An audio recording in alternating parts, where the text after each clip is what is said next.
बिस्मिल्लाहिर्रहमानिर्रहीम।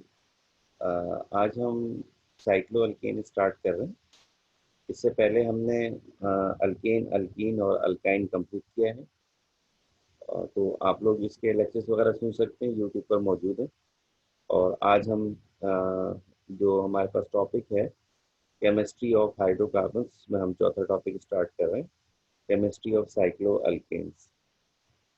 अब इसके नाम से जाहिर है कि साइक्लो अल्केन्स ऐसे अल्केन जो साइकिल की सूरत में हो या रिंग की सूरत में हो, तो उनको हम साइक्लो अल्केन्स कहते हैं। अच्छा, अब इसमें शुरू में अगर आप देखें तो यहाँ पर उसने थोड़ा सा इसको डिफाइन किया है कि साइक्लो अल्केन्स या साइक्लो पैराफिन्स, क्योंकि अल्केन्स को हम पैराफिन्स भी कहते हैं, ये सैचुरेटेड हाइड्रोकार्बन है जिसमें कार्बन के एटम्स एक सिंगल कोवलेंट बॉन्ड के जरिए आपस में मिल जाते हैं और एक रिंग बना लेते हैं। ठीक है, यानी एक कार्बन के जो एटम्स हैं वो आपस में, जैसे हमें पता है मीथेन, इथेन, प्रोपेन, ब्यूटेन, ये जो अल्केन्स होते हैं, इसमें जो 3 नंबर वाला कार्बन है प्रोपेन, उसमें ये पॉसिबिलिटी होती है कि 3 कार्बन आपस में ज्वाइंट हो जाएं और फिर एक साइकिल बना लें। अच्छा, अब नॉर्मल जो साइक्लो अल्केन्स हैं जिसके अंदर कोई सब्स्टिट्यूशन ना हो, अनसब्स्टिट्यूटेड साइक्लो अल्केन्स, अगर हम उसका जनरल फार्मूला देखें तो उसका जनरल फार्मूला बनता है CnH2n, यानी जैसे अल्कीन का है उसी तरह। उसकी वजह क्या है कि जब अल्केन साइक्लो अल्केन में तब्दील होते हैं तो 2 हाइड्रोजन कम हो जाते हैं। तो इनका जो फार्मूला है वो एग्जैक्टली वही है जो अल्कीन्स का होता है, यानी जितने कार्बन उसका डबल हाइड्रोजन। आगे हम इसकी एग्जांपल्स देखते हैं। अच्छा, नोमेनक्लेचर और इसकी जो नेमिंग है, चलो इसको साथ साथ देख लेते हैं। जैसे ये साइक्लो अल्केन्स की एग्जांपल है, यानी अब आप इसको थोड़ा और से देखें। पहली एग्जांपल है साइक्लोप्रोपेन, यानी एक कार्बन, दूसरा कार्बन और तीसरा कार्बन। अब आप लोग जरा गौर से देखें तो आप लोगों को पता चलेगा, ऊपर स्ट्रक्चर देखेंगे, एक कार्बन है, उसके साथ दूसरा कार्बन जुड़ा हुआ है और तीसरा सिंगल बॉन्ड है, यानी सिग्मा बॉन्ड। इन दोनों के दरमियान सिग्मा बॉन्ड, इनके दरमियान सिग्मा बॉन्ड और इसके दरमियान सिग्मा। अब हर कार्बन की दो दो वैलेंसी खाली है जिस पर हाइड्रोजन आ गए, यानी 2 हाइड्रोजन इस पर आ गए, 2 उस पर चले गए और 2 इस पर चले गए। तो इससे हम कह सकते हैं कि हर कॉर्नर पे 2 हाइड्रोजन यहाँ पर है, 2 हाइड्रोजन यहाँ पर है और 2 हाइड्रोजन यहाँ पर है। हर कॉर्नर पर दो दो हाइड्रोजन मौजूद, यानी अगर 3 कार्बन है तो 6 हाइड्रोजन। इसी तरह साइक्लोब्यूटेन को देखें कि 4 कार्बन है, एक बॉक्स जैसी शक्ल है। यहाँ और से देखें, 1 2 3 4 एक बॉक्स स्टाइल में जुड़े हुए हैं और हर एक पर दो दो कार्बन, दो दो हाइड्रोजन, हर कार्बन पे दो दो हाइड्रोजन। इसी तरह साइक्लोपेंटेन को देखें गौर से कि 5 कार्बन जुड़े हुए हैं और हर कार्बन पर दो दो हाइड्रोजन। इसी तरह साइक्लोहेक्सेन को देखें कि साइक्लोहेक्सेन में 1 2 3 4 5 6 6 कार्बन आपस में जुड़े हुए हैं और हर कार्बन पर दो दो हाइड्रोजन मौजूद। तो इस तरह से cyclo propane, cyclobutane, cyclopentane, cyclohexane, और इस तरह से ये चेन आगे चलती है। तो ये जो कंपाउंड्स है, अगर आप इसको थोड़ा गौर से देखें तो ये सब अल्केन्स हैं, प्रोपेन, ब्यूटेन, पेंटेन, हेक्सेन, और ये सब एक रिंग की हालत में है, इसलिए इनके आगे साइक्लो का लफ्ज इस्तेमाल हुआ। दोबारा पीछे चलते हैं कि नोमेनक्लेचर इनका क्या होगा। The name of unsubstituted cycloalkane is obtained by attaching the prefix by attaching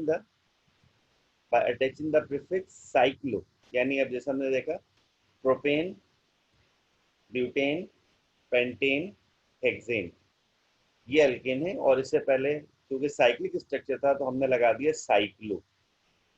तो नाम से पहले प्रीफिक्स, नाम से पहले क्या आ जाएगा, साइक्लोप्रोपेन, साइक्लोब्यूटेन। ठीक है। अच्छा, और अगर इन पे कुछ सब्स्टिट्यूएंट लगा होगा, अगर इन पे कोई सब्स्टिट्यूएंट लगा हुआ है तो उसको फिर नाम हमें नंबरिंग करना पड़ेगी। कैसे, ये एग्जांपल हम आगे देखते हैं। ये देखिए, ये हमारे पास साइक्लोपेंटेन है। थोड़ा गौर से देखें, ये हमारे पास स्ट्रक्चर है साइक्लोपेंटेन का, और इस पर मिथाइल ग्रुप लगा हुआ है। तो अब 5 कार्बन की चेन है, साइक्लोपेंटेन हो गया और एक पोजीशन पर मिथाइल है। अब क्योंकि कोई और चीज नहीं लगी हुई, तो लिहाजा इसका नाम हो गया साइक्लो, यानी मिथाइल साइक्लोपेंटेन।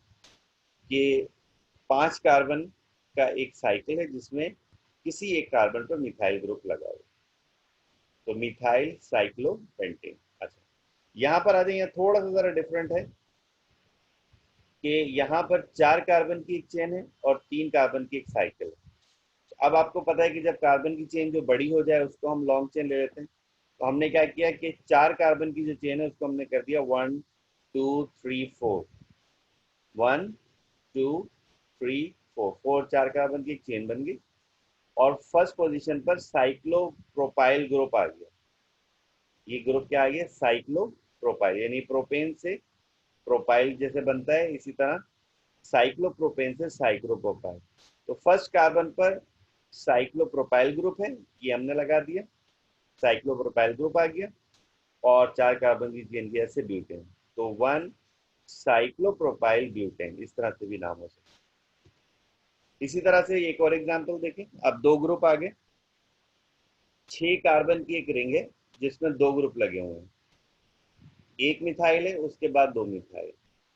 पहले वाले में देखें कि जो 2 मिथाइल है, अगर हम एक से नंबरिंग स्टार्ट करें 1 2 3, या यहाँ से करें 1 2 और 3, तो इसका मतलब एक ही बात है, तो हम ऊपर से ही नंबरिंग रहने देते हैं। 1 2 3 4 5 6, ठीक है। अब 1 पर और 3 पर मिथाइल है, सो 1 एंड 3 डाई मिथाइल, और 6 की वजह से साइक्लो। अब इसमें उसने ये कहा है कि आप 1 5 नहीं कर सकते, यानी अगर आप उल्टी तरीके से करें तो 1 2 3 4 5 इधर, ऐसा नहीं करेंगे। जब हम नंबरिंग करेंगे चेन में, तो हम ये देखेंगे ग्रुप कहाँ से करीब है। ये आप लोगों को मालूम है रूल, कि जब हम नंबरिंग करते हैं, चाहे स्ट्रेट चेन हो चाहे साइक्लिक चेन हो, नंबरिंग हम वहां से करेंगे जहां से ग्रुप करीब होगा। तो ये वाला जो है 1 3 डाइमिथाइल, ये सही है, जबकि 1 5 डाइमिथाइल गलत हो जाएगा। इसकी कुछ और एग्जाम्पल्स हैं, आप लोग मैकमेरी की बुक में देखिएगा। जो ज़्यादा इंपॉर्टेंट एग्जाम्पल्स हैं वो मैंने डिस्कस किए, तो इसको आप लोग ज़रा देखें। और बाकी एग्जाम्पल आप लोग मैकमेरी की बुक से या किसी भी बुक से आप प्रैक्टिस कर सकते हैं। अच्छा, अब प्रिपरेशन ऑफ साइक्लोअल्केन। साइक्लोअल्केन को हम प्रिपरेशन कैसे करेंगे, मुख्तलिफ तरीके हैं। साइक्लोअल्केन को प्रिपेयर करने के मुख्तलिफ तरीके हैं जिसकी मदद से हम इसको प्रिपेयर कर सकते हैं। तो इसमें जैसे एक लिखा हुआ है वर्ड्स रिएक्शन।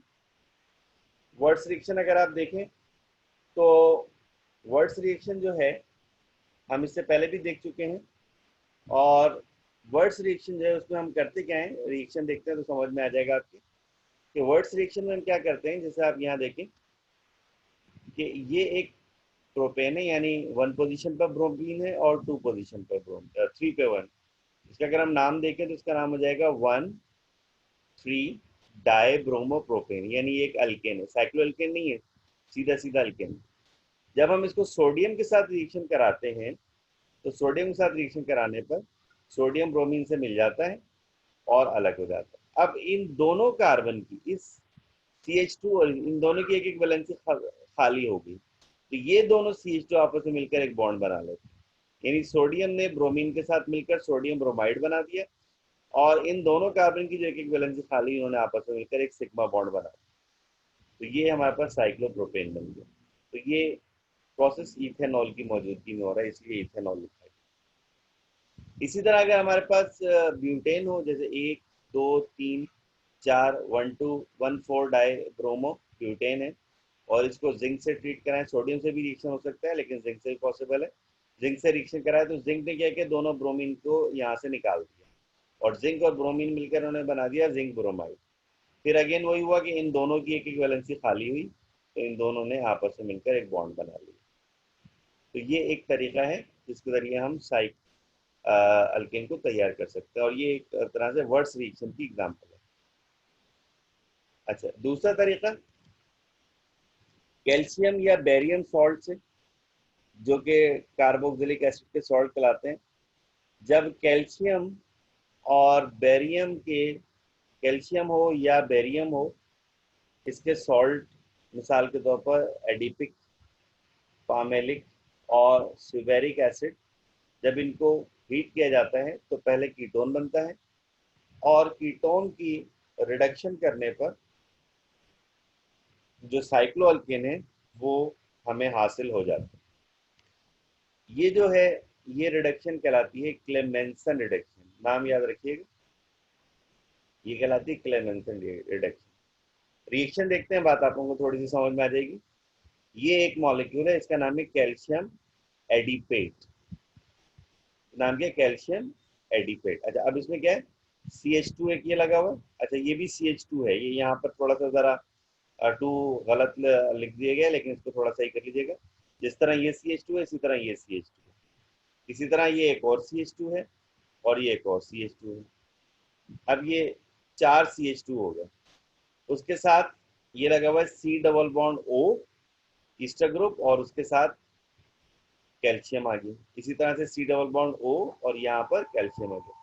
अब बेसिकली अगर हम देखें तो ये यहाँ पर H था, यानी यहाँ पर कैल्शियम नहीं था, एक H यहाँ पर था, एक H यहाँ पर, तो ये एडिपिक एसिड था बेसिकली। ठीक है, यानी यहाँ पर अगर हम H लगा दें और यहाँ पर H लगा दें तो ये बन जाएगा एडिपिक एसिड। जब हमने इसको ट्रीट किया कैल्शियम के साथ तो हाइड्रोजन निकल गए और ऑक्सीजन का बॉन्ड बन गया कैल्शियम के साथ। अब इसका नाम हो गया कैल्शियम एडिपेट, क्योंकि ईस्टर बन गया, हमें पता है ईस्टर के आखिर में 80 ही आता है, इसलिए इसका नाम हो गया कैल्शियम एडिपेट। अब ये हमारे पास एक कंपाउंड है कैल्शियम एडिपेट। जब हमने इसको हीट किया तो हीट करने से क्या हुआ? CaCO3, यानी कैल्शियम, एक कार्बन और 3 ऑक्सीजन, कैल्शियम कार्बोनेट बनाकर अलग हो गए। CaCO3 कैल्शियम कार्बोनेट बना के अलग हो गए। और दूसरा क्या हुआ कि यहाँ पर जो एक कार्बन था वो कीटोन में तब्दील हो गया। तो यहाँ पर अगर आप इसको गौर से देखें तो अगर हम कहते हैं कैल्शियम, यहाँ से एक ऑक्सीजन निकला, कैल्शियम निकला, और ये पूरा ग्रुप निकला, तो ये पूरा ग्रुप यहाँ से निकल गया, ये पूरा ग्रुप यहाँ से निकल गया, और यहाँ पर C डबल बॉन्ड O बचा है, और इस ऑक्सीजन ने CH2 के साथ बॉन्ड बना लिया। थोड़ा गौर से देखेंगे समझ में आ जाएगा। तो यहाँ पर CaCO3 बाहर निकल गया, और हमारे पास यहाँ पर हमें एक कीटोन मिल गया, जिसे यहाँ पे लिखा है साइक्लोपेंटानोन। अब देखिए 1 2 3 4 5, 5 कार्बन, ठीक है, और यहाँ पर ये कीटोन आ गया। तो साइक्लो, 5 कार्बन की जैसे पेंटा, और कीटोन की जैसे नॉन, तो इसका नाम हो गया साइक्लोपेंटानोन। और जब इस साइक्लोपेंटानोन को जिंक के साथ और HCl की मौजूदगी में रिडक्शन की गई तो क्या हुआ कि यहाँ से ऑक्सीजन निकल गया और इसकी जगह पर CH2 आ गया। तो ये हमारे पास एक साइक्लोपेंटेन फॉर्म हो गया। तो इस तरीके से हम साइक्लोअल्केन को तैयार कर सकते हैं। तो अभी हमने जो तरीके देखे, एक हमने देखा कि अगर हम वुड्स रिएक्शन टाइप रिएक्शन करें तो साइक्लोप्रोपेन बना, जिंक से करें या सोडियम भी ले सकते हैं, साइक्लोब्यूटेन बना। और इसी तरह से जब हमने कैल्शियम या बेरियम सॉल्ट दिया डाइकार्बोक्सिलिक एसिड का, तो उसके नतीजे में हमारे पास साइक्लोपेंटेन बनी। तो इसको मैं अभी यहाँ पर ख़त्म कर रहा हूँ, और अगले लेक्चर में इसको हम कंप्लीट करें।